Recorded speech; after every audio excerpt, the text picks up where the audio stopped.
Atos capítulo 6, nós vamos estudar os versículos de 1 a 7, como já lemos no início do culto.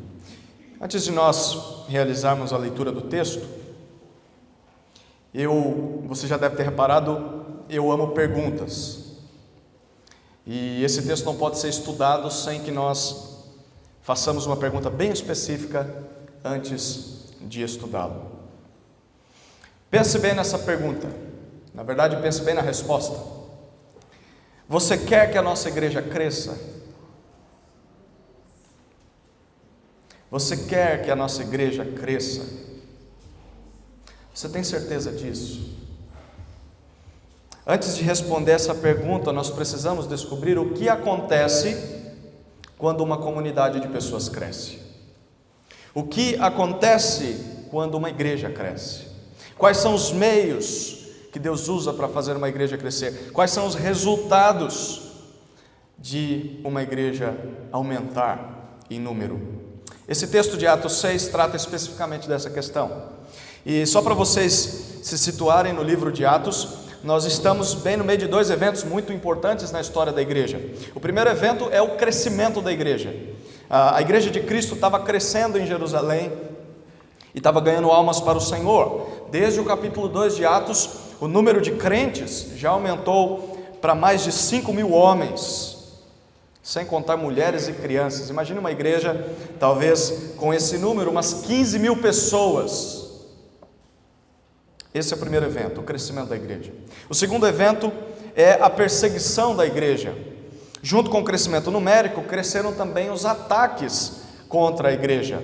Satanás não estava nem um pouquinho contente com o sucesso do povo de Deus, e até agora os cristãos já foram atacados, até Atos capítulo 6, atacados de duas maneiras. Primeiro, foram atacados por meio da perseguição externa. Então os líderes religiosos do judaísmo estavam perseguindo os cristãos, principalmente os apóstolos. Mas em segundo lugar, eles eram atacados por meio da corrupção interna. Se você se lembrar bem, no capítulo 5 de Atos, nós vemos a narrativa de Satanás convencendo Ananias e Safira a mentirem para a igreja e mentirem para Deus. Ataques de fora, ataques de dentro. Mas o diabo guardou a sua melhor arma para o final.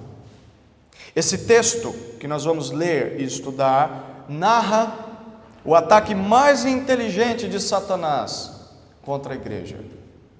Preste muito bem atenção nisso. Esse é o ataque mais inteligente do diabo contra a igreja. Por incrível que pareça, a ameaça mais forte contra a igreja não é algo ruim, mas é por causa de uma coisa boa. Quer saber que coisa é essa? Eu quero dividir o nosso estudo em 3 partes. Primeiro, nós vamos apresentar rapidamente o problema da igreja, versículo 1. Segundo, olhar para a solução desse problema, versículos 2 a 4. E terceiro, nós vamos encerrar com o resultado dessa solução, versículos 5 a 7, que vai ser a nossa conclusão. Então meu foco vai ser um pouco mais no segundo ponto. Versículos 2 a 4, nós vamos gastar um pouquinho mais do nosso tempo. E a terceira parte como conclusão. Vamos olhar para o problema na igreja. Versículo 1, olha o que diz. Naqueles dias, crescendo o número dos discípulos, houve reclamação dos judeus de cultura grega contra os demais judeus, pois as viúvas daqueles estavam sendo deixadas de lado na distribuição diária de mantimentos. Qual era o problema da igreja? 2 coisas aconteceram, esse versículo diz. Primeiro, naqueles dias o número dos discípulos crescia, o número dos aprendizes, dos seguidores de Cristo crescia, mas isso provocou um problema. A segunda coisa que o versículo 1 diz é que houve reclamação, ou houve murmúrio, houve resmungo, houve uma queixa secreta dentro dessa multidão dos discípulos. Mas o que foi que provocou esse problema? A igreja, como nós a conhecemos hoje, começou com a vinda do Espírito Santo na festa de Pentecostes. Atos 2 narra isso. E naquela ocasião, multidões de todo o planeta vinham até Jerusalém comemorar essa festa de Pentecostes, essa festa religiosa. Então, com a conversão de muitos judeus de fora de Jerusalém, ao invés dessas pessoas voltarem para suas terras depois da festa, elas ficaram ali mesmo, ficaram em Jerusalém, aprendendo do ensino dos apóstolos e desfrutando da comunhão com os irmãos. E o problema foi que os recursos que essas pessoas trouxeram para essa viagem de 1, 2 semanas para Jerusalém, esses recursos acabaram. E aí o que a igreja decidiu fazer? Alguns irmãos de perto, os irmãos de Jerusalém, decidiram ajudar os irmãos de fora com as suas ofertas, com os seus recursos, para que eles pudessem ter com que se sustentar e continuar ali aprendendo da palavra de Deus. E eles traziam esses recursos até os apóstolos. Se você olhar 2 capítulos anteriormente, capítulo 4, versículos 34 e 35, olha o que diz esse texto. 4, 34 e 35.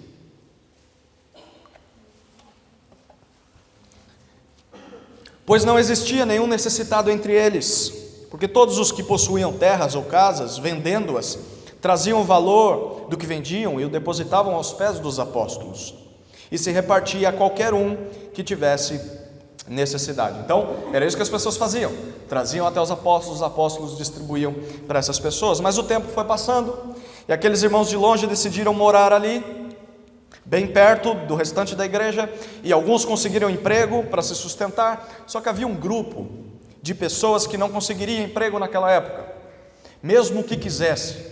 Esse grupo era o grupo das viúvas. Quem sustentava viúvas nesse contexto eram os seus maridos. Mas quando os homens morriam, essas mulheres, se não tivessem familiares que as ajudassem, se não tivessem filhos, tios, irmãos, sobrinhos, elas acabavam passando por diversas necessidades. Há um historiador que diz que naquela época, abre aspas, era comum que viúvas morressem de fome nas ruas de Jerusalém, fecha aspas. Isso acontecia normalmente. Mas apesar do descaso dos homens, Deus se preocupava com essas mulheres, como também se preocupava com os filhos órfãos e com os pobres. Na lei de Moisés, Deus ordenou que os israelitas que tivessem condições ajudassem a esse grupo de pessoas. Você vai ler isso em Êxodo 22. Mas a maioria dos judeus não faziam isso, muito menos o Império Romano fazia isso. Foi aí então que a igreja primitiva entrou em ação. Então aquele fundo monetário que antes ajudava as pessoas de fora, agora já não mais ajuda, porque eles conseguiram emprego, agora é repassado para ajudar as viúvas, porque as outras pessoas já tinham conseguido emprego. E pelo que o texto nos informa no versículo 1, lá no capítulo 6, naquela igreja havia uma distribuição diária de mantimentos, que servia para ajudar as viúvas crentes. E aqui tem uma excelente lição para aqueles de nós que querem ajudar quem precisa. A nossa ajuda deve ser só até o momento em que a pessoa possa se sustentar, porque Deus não ordena que nós ajudemos alguém que, tendo condições de trabalhar, não trabalhe. Nós devemos ajudar a quem precisa sim, como a igreja fez, mas somente a quem não tem condições de se sustentar sozinho. Se você se lembrar, em 2 Tessalonicenses, capítulo 3, versículo 10, Paulo disse: se alguém não quer trabalhar, tendo condições para fazer isso, mas não quer trabalhar, que também não coma. Nós devemos ajudar, mas até quando a pessoa puder se sustentar. Mas nós vemos que foi justamente uma coisa boa, foi o serviço social que a igreja tinha, que começou um terrível problema dentro da igreja. Qual foi o problema? Acontece que em Jerusalém haviam 2 tipos de judeus.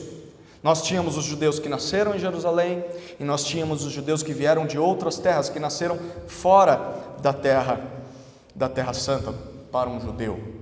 E os que nasciam fora falavam, os que nasciam dentro de Jerusalém falavam o hebraico e o aramaico. Mas os que nasciam fora de Jerusalém falavam grego. E porque eles falavam grego, eles eram desprezados pelos de fala hebraica. Coisa que não acontece hoje em dia, né? A pessoa vem lá do Nordeste ou do Sul, fala diferente, nasceu em terra diferente, então nós não gostamos muito de vocês. Era isso que acontecia em Jerusalém. Só que na igreja houveram conversões desses 2 grupos de pessoas, e foi aí que o problema começou. Os gregos eram minoria e eram de fora, eles tinham vindo de outras terras. Por isso, nessa distribuição diária feita pelos apóstolos, as viúvas desses homens de fora estavam sendo deixadas de lado, estavam sendo esquecidas. Provavelmente não era maldade dos apóstolos, mas era por uma limitação em não conseguir atender a todos igualmente. Imagine 15 mil pessoas, só 12 homens. E o que foi que os judeus gregos fizeram? Eles procuraram os apóstolos para resolver o problema. Foi isso que eles fizeram? Ah, não, eles tomaram uma atitude para ajudar aquelas viúvas. Foi isso que eles fizeram? Não foi isso que eles fizeram. O versículo 1 diz que eles começaram a reclamar. Eles começaram a murmurar. Eles começaram a falar mal das pessoas pelas costas. E com quem esses homens estavam insatisfeitos? Não era só com os judeus de fala hebraica, mas principalmente com os apóstolos. Eram os apóstolos quem faziam a distribuição diária dos alimentos. E só de olhar essa situação por cima, nós podemos perceber 4 falhas presentes dentro dessa igreja. Primeira falha da igreja: a sobrecarga de tarefas sobre os apóstolos. Além de liderar o povo, além de pregar a palavra de Deus no templo, além de aconselhar um a um, além de evangelizar, além de se defender diante dos líderes da nação que os perseguiam, além de conduzir o povo, além de orar, esses homens ainda tinham de pegar aquele dinheiro das ofertas, comprar pão para aquelas centenas de viúvas e distribuir para cada uma delas todos os dias. Tente se colocar no lugar de algum desses homens. Só 12 homens para servir quase 15 mil pessoas, com palavra e com comida. Essa é a primeira falha, a sobrecarga de tarefas sobre os apóstolos. A segunda falha da igreja: a fuga de resolver os problemas diretamente. Se havia um problema com os apóstolos, o que os judeus de fala grega deveriam ter feito?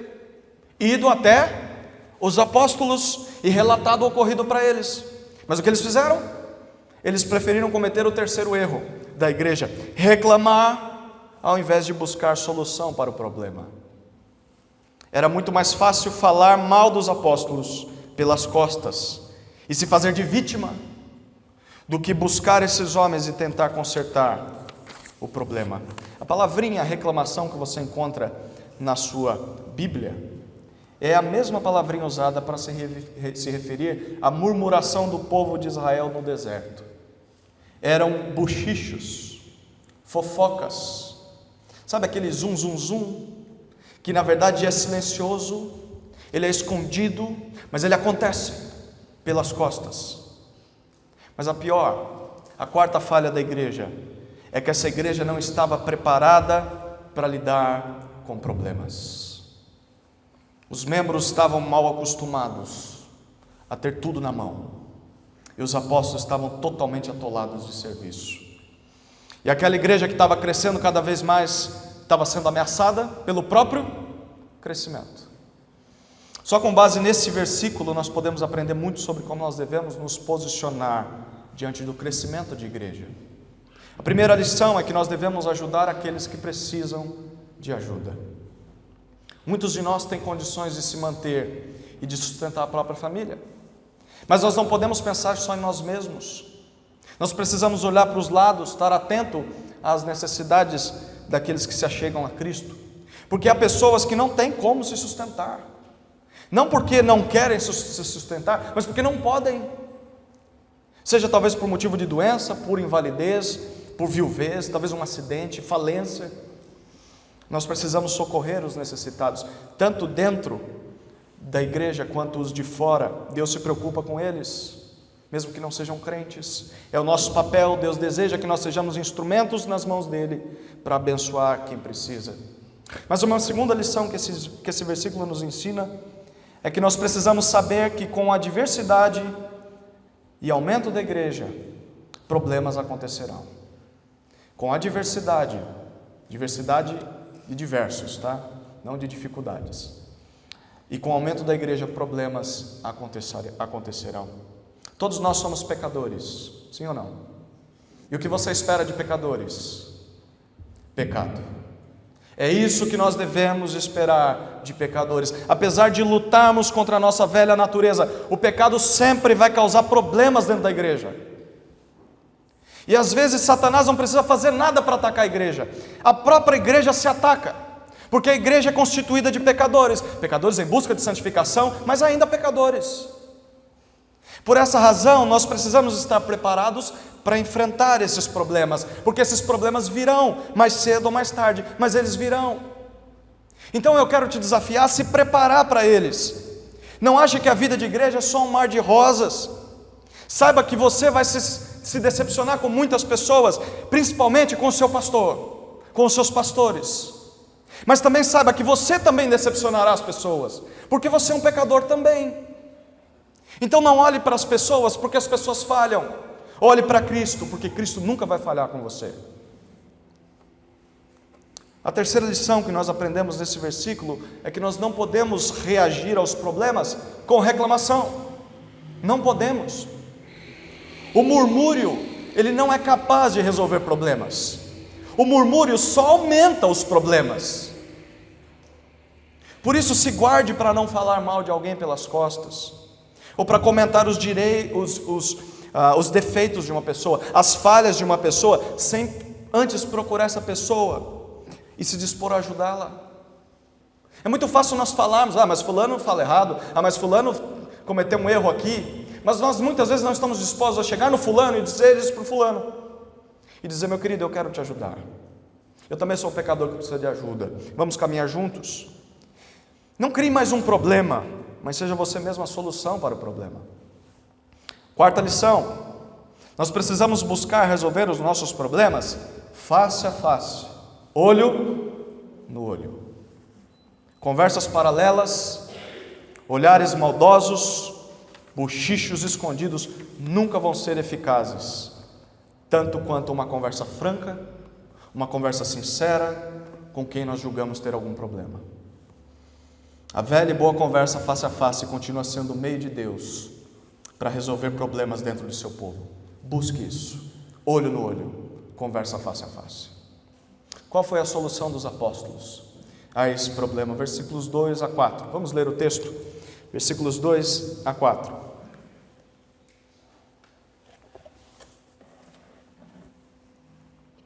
Em razão disso, os 12 convocaram a multidão dos discípulos e disseram: não faz sentido que deixemos a palavra de Deus e sirvamos as mesas. Portanto, irmãos, escolhei dentre vós 7 homens de boa reputação, cheios do Espírito Santo e de sabedoria, aos quais encarregaremos desse serviço. Mas nós nos devotaremos à oração e ao ministério da palavra. Graças a Deus, os líderes dessa igreja agiram rápido. Versículo 2 diz que, em razão daquelas reclamações, os 12 apóstolos, incluindo aqui Matias, que substituiu Judas, que era o traidor, esses homens convocaram uma assembleia extraordinária. Não estava marcado, mas agora nós nos reunimos, para que todos os discípulos se reunissem e pudessem tratar desse problema. E com todos ali reunidos, os apóstolos dizem 3 coisas. Primeiro, versículo 2: não faz sentido que nós deixemos a palavra de Deus para servirmos mesas. Ou seja, não é razoável, não é certo, não é apropriado que nós abandonemos a pregação da palavra a fim de servir as mesas. A palavra mesa aqui pode significar tanto uma mesa de alimentação, quanto uma mesa onde se contava e trocava o dinheiro naquela época. Então, no fim das contas, os apóstolos estão se referindo ao seguinte: olha, não faz sentido que nós tenhamos de parar de pregar para ficar cuidando só de dinheiro. Não faz sentido. Mas o que será que esses homens estão querendo dizer ao falar isso? Será que eles estão considerando servir mesas como algo inferior ao pregar a palavra? Será que eles estão com preguiça? Preguiça de ajudar os outros? Ou estão tentando tirar o corpo fora desse serviço? É óbvio que eles não estão fazendo isso. Esses homens não estavam desdenhando do serviço administrativo, da ajuda social, ou valorizando pregar a palavra como algo muito melhor do que tudo, ou considerando eles mesmos melhores que os outros. Esses homens sabiam que era importante ajudar as viúvas, tanto que eles sabiam que eles estavam fazendo isso até aquele momento. Mas eles também sabiam que a pregação da palavra não podia ser deixada de lado, o que estava começando a acontecer. Eles estavam deixando a palavra de lado para continuar servindo mesas. Não era uma questão de dignidade de tarefas, mas questão de chamado de Deus para cada um. Os apóstolos foram chamados por Cristo para pregar a palavra de Cristo. A pregação era importante. O próprio Jesus disse na tentação no deserto a Satanás: nem só de pão viverá o homem, mas de toda a palavra que sai da boca de Deus. O papel desses homens era pregar a palavra de Deus ao povo de Deus. Mas eles também sabiam que ajudar a quem precisava era algo importante. Eles sabiam que Deus esperava isso da igreja, mas um não podia anular o outro, e eles não poderiam fazer os dois da melhor maneira possível. Algo precisava ser feito. A primeira coisa que eles disseram foi isso. A segunda coisa que eles disseram, versículo 3: bom, então escolham outras pessoas para fazerem este serviço. Que serviço? Servir mesas. Perceba que a solução do problema era óbvia. Então vamos delegar essa tarefa a outras pessoas. Nós não podemos ficar sem palavra, isso é óbvio. Mas também as viúvas precisam comer, e isso também é óbvio. Então a nossa função é a pregação, então que outras pessoas cuidem das viúvas. Mas repare que não era qualquer um que poderia ser escolhido para realizar essa tarefa. Versículo 3 diz que deveriam primeiro ser homens de boa reputação, homens de bom testemunho, homens de caráter, respeitado pelos outros, a quem ninguém podia acusar de escândalo. Segundo, homens cheios do Espírito Santo, homens totalmente preenchidos, totalmente controlados pelo Espírito, homens que buscassem a santidade, homens que mostravam o fruto do Espírito nas suas vidas. Terceiro, deveriam ser homens cheios de sabedoria. Sabedoria é a inteligência que funciona na prática. Eram homens que seriam capazes de resolver problemas e saber administrar conflitos entre pessoas. Eu não sei se você está reparando no que você está lendo aí, mas imagine que loucura isso aqui. Se faz necessária alguma qualificação para servir mesas? Não é só você pegar o dinheiro, ir na padaria, comprar o pão. Naquela época não tinha padaria, mas vamos imaginar isso. Não é só pegar o dinheiro aqui, ir até ali, comprar o pão, ir até em cada viúva e falar: está aqui o seu pedacinho de pão de hoje. O mínimo que a pessoa precisaria saber é fazer contas matemáticas e lembrar dos nomes. Mas segundo esse texto, nós podemos perceber que sim, para servir a Deus, em qualquer área, é necessário vida com Deus. Não só para pregar a palavra todo domingo, mas também para entregar um pedaço de pão para quem precisa. Não é qualquer um que pode se envolver com a obra de Deus. Não é qualquer um que Deus usa na sua obra. Deus só age por meio de pessoas que vivem perto dele, pessoas de bom testemunho, pessoas cheias do Espírito Santo e pessoas cheias de sabedoria. Perceba também que o texto diz que deveriam ser 7. A pergunta é: por que devem ser 7? Por que não 8 ou 6? Alguns vão dizer que esse era um número mágico, um número perfeito, mas ao que parece o texto simplesmente quer dizer que era o número necessário para suprir as necessidades das viúvas que a igreja tinha. Mas perceba também, quem é que deveria escolher aqueles homens? O que os apóstolos dizem no verso 3? Vocês levantem das cadeiras, avaliem quem se encaixa nessas qualificações, façam uma votação para ver quem vai ocupar essa função. Não seremos nós, serão vocês. Terceira coisa que eles dizem está no versículo 4: nós nos devotaremos, nos consagraremos, nos dedicaremos, nós vamos dar completa atenção à oração e ao ministério da palavra. Essa aqui era a função dos apóstolos, e essa deve ser a função de todo pastor: oração e palavra. Essas duas palavrinhas, essas duas coisas andam juntas, uma não poderia acontecer sem a outra. As duas tomavam tempo dos apóstolos, e eram essas duas tarefas que eles iam se engajar. Então servir mesas era algo importante, era algo urgente, mas a oração e a pregação da palavra era algo necessário para a vida da igreja. Antes de continuar aqui, eu quero chamar a sua atenção para um detalhe muito importante. Quando os apóstolos se referem ao ajudar as viúvas, perceba no versículo 2, que eles disseram que esse ajudar era o serviço às mesas. Está vendo isso no verso 2? Acontece que a palavrinha usada por eles no versículo 2, nessa ocasião para se referir ao servir mesas, é a palavrinha grega diaconia. Você já deve ter ouvido falar dessa palavra. É da onde nós tiramos a palavra em português para diácono. E esse termo aqui, ele se refere ao ato de um garçom da época, alguém que vinha e enchia uma taça com vinho ou com água ou com a bebida que a pessoa estivesse tomando, de uma maneira que aquela taça sempre ficasse cheia, nunca ficasse vazia. Então, ser um diácono era servir alguém na sua necessidade, era aliviar o seu sofrimento ou a sua carência. Em outras palavras, um diácono era um serviçal. Mas o que é surpreendente nesse texto é que quando os apóstolos se referem, agora no verso 4, ao ministério da palavra, está vendo essas palavrinhas aí? Sabe qual palavra grega eles usaram para se referir a ministério? A mesma do versículo 2, diaconia. A única diferença é que nossos tradutores não colocaram com a mesma tradução. Sabe o que isso significa? Que servir mesas e ministrar a palavra faz parte da mesma tarefa, agir como um garçom. Em outras palavras, os apóstolos serviam a palavra, e a partir daquele momento, eles iam se encarregar de apenas distribuir a palavra, enquanto os 7 que seriam escolhidos distribuiriam o dinheiro. A palavra usada aqui é a mesma. Ministério não é algo exclusivo de quem está à frente ou de quem prega a palavra. Ministério significa serviço.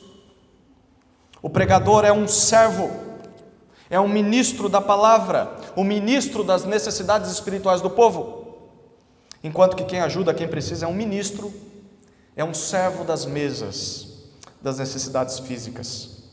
Algo que é curioso é que a partir desse momento a igreja passou a ter diáconos, que eram homens que eram escolhidos dentro da comunidade para serem responsáveis exclusivamente ao serviço social da igreja.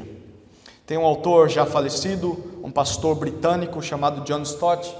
Ele diz que esse texto ilustra um princípio vital para a vida da igreja. Deus chama todo o seu povo para o ministério, todo o seu povo. Deus chama pessoas diferentes para ministérios diferentes. Isso significa que ministério, então, na igreja, não é só função do pastor, ou não é só função de quem faz a música na igreja. Ministério é serviço, e todos os cristãos são chamados a servir. Cada cristão recebeu um dom de Deus, uma capacitação especial para servir ao corpo de Cristo, servir a igreja. E ele deve usar esse dom para servir a Deus, porque para Deus nenhum ministério é melhor que o outro, todos são importantes. Tanto servir as mesas, quanto servir a palavra são tarefas, funções dignas, honrosas, pelo menos por 2 razões. Porque os 2 são meios de servir a Deus e servir o seu povo, e os 2 também exigem pessoas espirituais. Vocês esperam que o seu pastor seja cheio do Espírito, sim ou não? Mas esperam que aquele que serve mesas também seja? É isso que o texto ensina. Tanto uma quanto a outra necessitam de pessoas espirituais. A única diferença está na forma com que cada ministério assume. Cada um exige dons e chamados diferentes. Você quer exemplo disso? A Bíblia não diz que na igreja nós só devemos ter pregação da palavra e pessoas que cantem na música. Normalmente quando se pensam em ministérios na igreja, as primeiras coisas que vem na cabeça é isso, né? Ou pregar ou cantar. Ah, não consigo nenhum dos 2, vai dar aula para criança. Não consigo nenhum dos 2, vai lá para a porta. Não consigo nenhum dos 2, vem aqui durante a semana e limpa a igreja. Só esses ministérios. Mas a Bíblia mostra que nós temos muitas tarefas a realizar, mais do que essas coisas. Por exemplo, Deus nos manda aconselhar uns aos outros. Você precisa de uma autorização do pastor para aconselhar alguém? Com a Bíblia? Dizer, meu irmão, Deus quer que você faça isso. Você está pecando nisso aqui. Você tem que se arrepender, você tem que tomar uma decisão sábia. A Bíblia nos manda a visitar uns aos outros. Você precisa de um ministério oficial para visitar alguém? Pergunta para você, qual foi a última vez que você visitou um irmão? Principalmente aquele que você sabe que não tem congregado. Ou você está esperando que o seu pastor faça isso? Que os seus pastores façam isso? Nós somos chamados a orar uns pelos outros. Você pode orar uns pelos outros, sim ou não? É um ministério. Somos chamados a evangelizar, a contribuir financeiramente com a obra de Deus, a socorrer os enfermos, a amparar os fracos, a exortar aqueles que estão se desviando. Nós somos chamados a visitar os presos, chamados a dar água aos sedentos, comida aos famintos. Queridos, tem tanto para fazer na obra de Deus. Só o pastor ou só o grupo de música nunca iria conseguir fazer tudo isso, e nem deve tentar fazer tudo isso. Mas nós não podemos nos esquecer que sim, Deus chama pessoas diferentes para ministérios diferentes. Então você foi chamado para servir em alguma área e você deve servir. seja ela qual for, mas aqueles que são chamados à oração e ao serviço da palavra, não devem permitir que sejam desviados das suas prioridades. De modo prático, isso significa pelo menos dizer duas coisas. A primeira lição é que a tarefa primordial do pastor é a oração e a pregação da palavra. A tarefa primordial do pastor é a oração e a pregação da palavra. Isso ficou muito claro nesse texto. Mas, queridos, isso demanda tempo. Isso demanda dedicação, concentração, estudo, leitura, energia, preparo, dentre tantas outras coisas. E para fazer isso, o pastor precisa ter tempo com Deus, precisa estudar bem, precisa pregar a toda a igreja, precisa aconselhar pessoalmente os membros, precisa treinar líderes e professores que façam o mesmo. Mas como um pastor vai fazer isso, se muitas vezes ele é tão ocupado com questões administrativas? Perceba, os apóstolos não estavam ocupados demais para ministrar, a ponto de dizer assim: eu não tenho tempo para ficar fazendo isso. O que os apóstolos estão dizendo é: nós estamos preocupados com o ministério errado. Isso não é função nossa. E muitos pastores hoje em dia fazem a mesma coisa. Há uma sobrecarga tremenda sobre as costas deles. Há casos, por exemplo, que o pastor acaba fazendo tudo na igreja. E às vezes a culpa é do próprio pastor, porque o pastor não delega isso, o pastor não treina pessoas. Mas também às vezes a culpa é do próprio povo. O próprio povo que não quer fazer nada. E os dois extremos estão errados. E quando isso acontece, é nítido.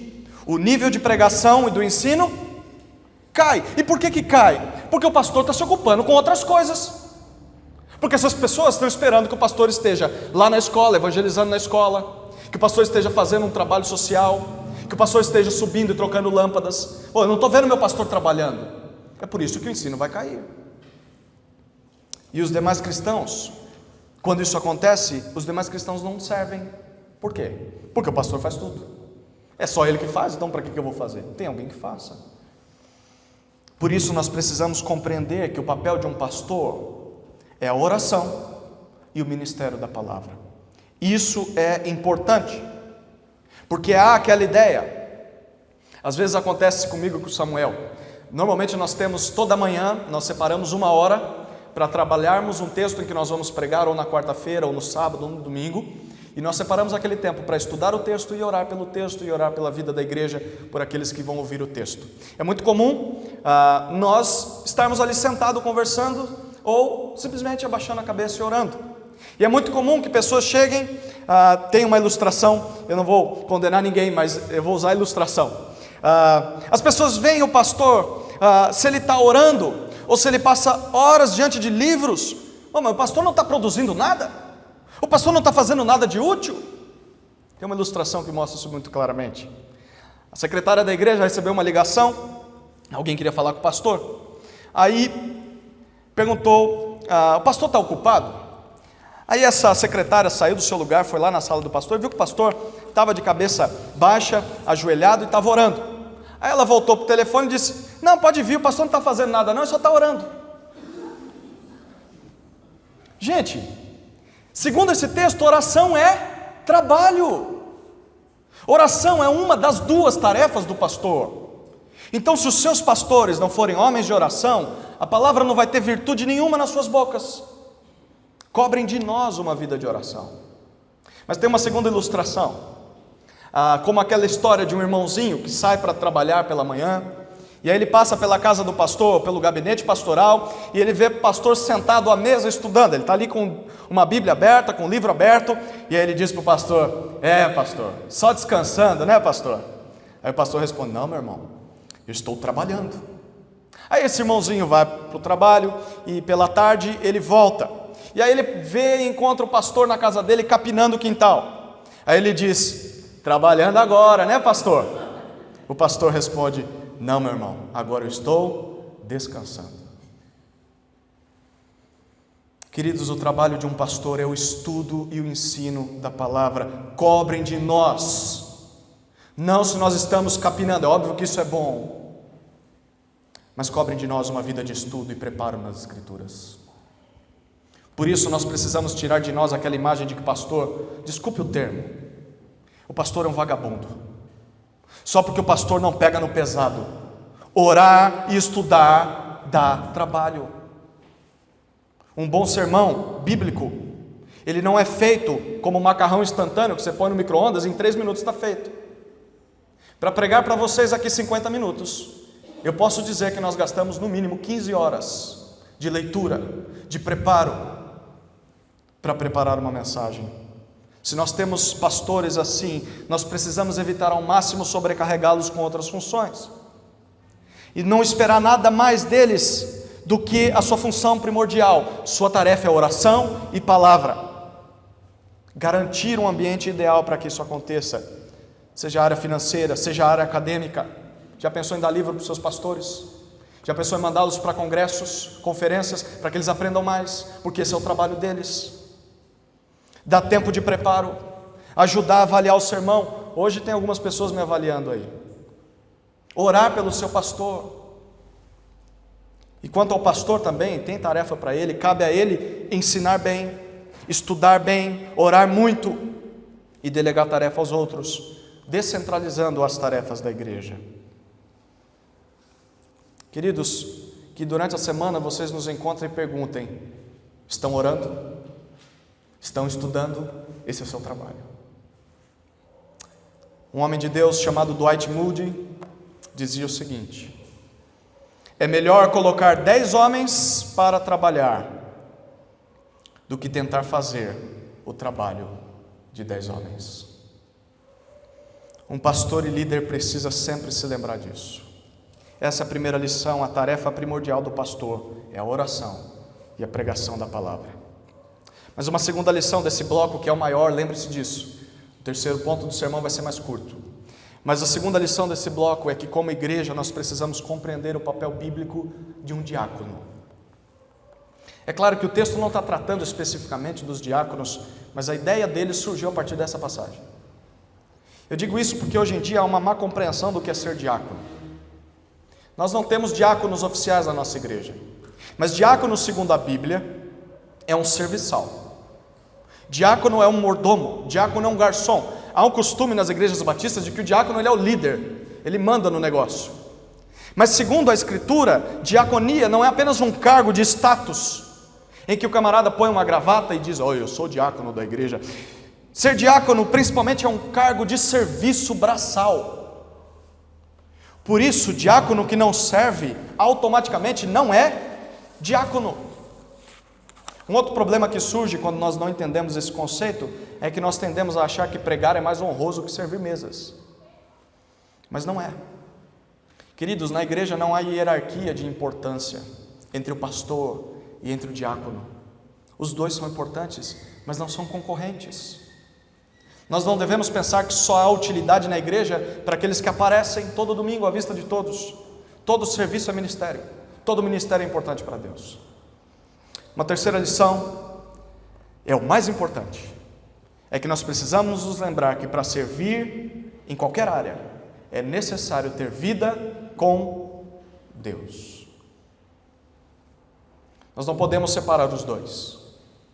Tudo que nós fizermos para Deus precisa ser regado com bom testemunho, sermos cheios do Espírito Santo e termos sabedoria. Nós não podemos fazer as coisas de qualquer jeito, mas sim com excelência. Não é só porque todos vão ver que nós nos preparamos, né? Não, eu vou falar para centenas de pessoas, então tem que estar muito bem preparado. Sim, deve estar. Mas, poxa vida, nesse domingo ninguém vai ver o que eu vou fazer. Então vou fazer de qualquer jeito, chegar atrasado, sair mais cedo, semana que vem eu termino. Até mesmo a pequena tarefa, a menor tarefa, precisa ser feita com devoção a Deus, com preparo espiritual. Sirva a Deus, tenha vida com Deus, independentemente do serviço que você preste ao Senhor. O nosso texto termina com o resultado da proposta dos apóstolos, versículos 5 a 7. Olha o que o texto diz.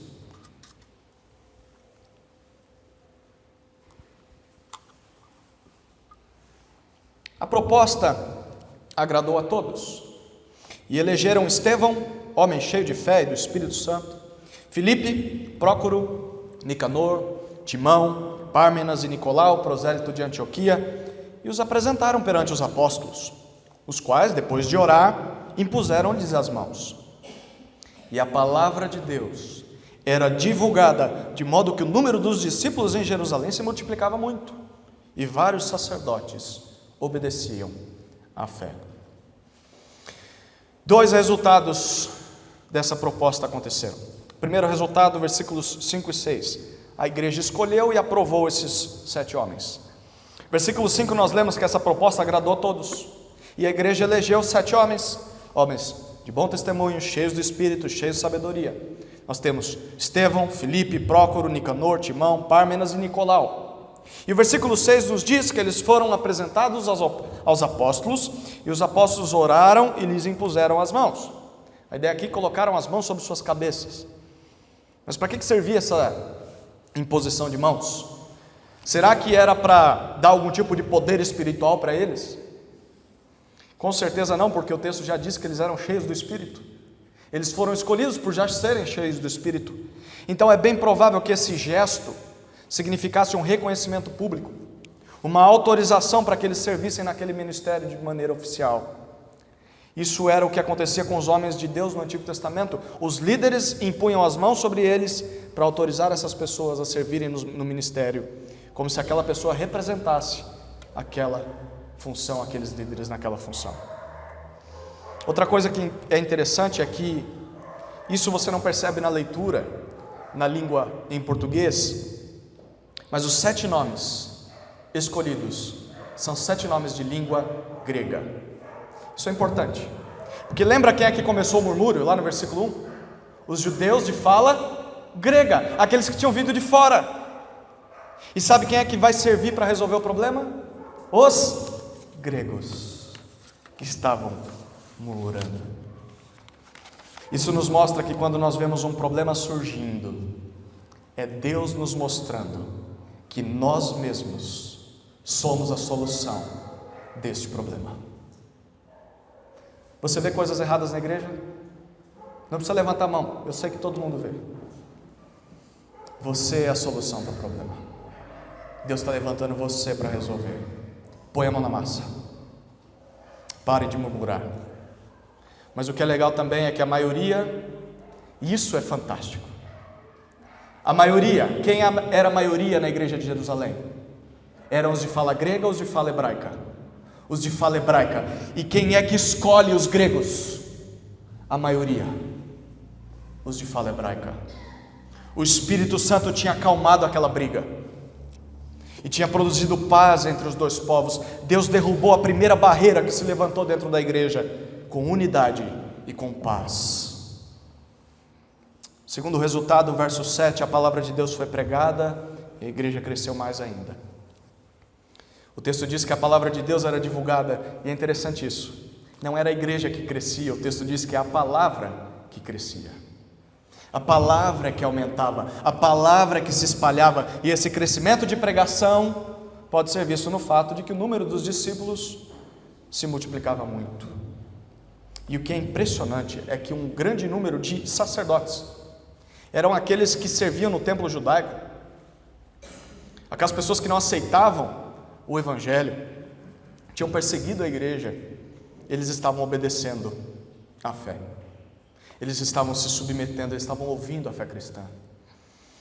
Queridos, a igreja cresceu com tanto poder que até os inimigos do evangelho foram convertidos a Cristo. Quando nós olhamos para o resultado de tudo que aconteceu nesse evento da história da igreja, nós podemos perceber que hoje em dia nós enfrentamos um problema gravíssimo. Há uma tremenda falta de disposição para solucionar os problemas que são levantados na igreja. Normalmente quem aponta um problema não se dispõe a consertá-lo. É mais fácil murmurar que ajudar. Mas com esse texto nós aprendemos que sejamos nós mesmos a solução para os problemas que vemos na igreja. Se Deus colocou você com aquela sensibilidade para perceber que alguma coisa está fora do lugar, é porque Deus quer que você vá lá e conserte o estrago. Se dispõe a servir e ajudar o corpo a se santificar. Eu quero concluir com 2 palavras. A primeira palavra, eu quero responder a pergunta que fiz no início. Lembra? Você quer que nossa igreja cresça? Saiba que toda igreja que cresce, primeiro, enfrenta problemas. Se você quer crescer, você precisa estar preparado para enfrentar problemas entre o próprio povo de Deus. Saiba que vamos ter problemas. Segundo, toda igreja que cresce prioriza a oração e a palavra. Se nós queremos crescer, precisamos priorizar a oração e o ministério da palavra. Sem esses dois, a igreja cresce, sim, mas cresce deformada, cresce doente. Quanto maior o alcance da palavra, maior o crescimento da igreja. Terceiro, uma igreja que cresce se dispõe a servir. Se você quer crescer como igreja, você precisa estar disposto a servir as mesas das viúvas. Cada um de nós precisa se engajar no serviço a Deus, com o dom que Deus nos deu. O aparecimento dos problemas e conflitos na igreja sempre nos proporciona a possibilidade de nós percebermos coisas que não veríamos a olho nu. Lembre-se disso. Quando surgem problemas, Deus está mostrando algo que não poderíamos ver sem os problemas. E isso possibilita crescimento e maturidade.